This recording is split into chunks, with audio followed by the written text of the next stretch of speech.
In 2016, the international community began tracking the number of people facing food and nutrition security crises. Then, 108 million people were affected. Nearly a decade later, this figure has more than doubled to 281 million people.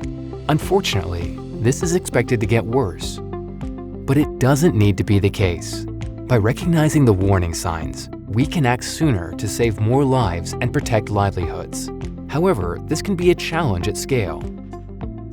Governments often lack the capacity for early action and rely on many local and international partners. Coordination between these partners is fragmented, and financing options may only provide support when the suffering is extreme. To address this, a new and innovative joint approach for enabling more consistent early action has been developed. National preparedness plans for food and nutrition security crises bring together government and its partners to identify when a crisis is emerging and prevent the worst outcomes.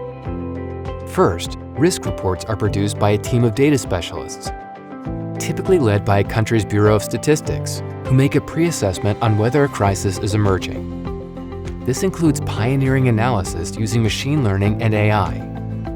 Programming leads across government and its food and nutrition security partners then come together and decide whether further action is needed.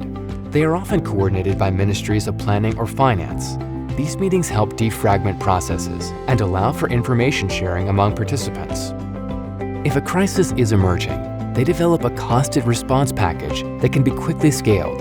This is then shared with the most senior representatives who can decide whether to formally trigger the plan. Once triggered, high-level attention and actions are mobilized. Also, representatives from across the international community are brought together as part of a dedicated global roundtable to raise additional awareness and support. Preparedness Plan's unique strength lies in their ability to link government with partners across all levels to act sooner. They set a global standard for crisis preparedness and provide a foundation for building the capacity of governments to prevent these crises in the future.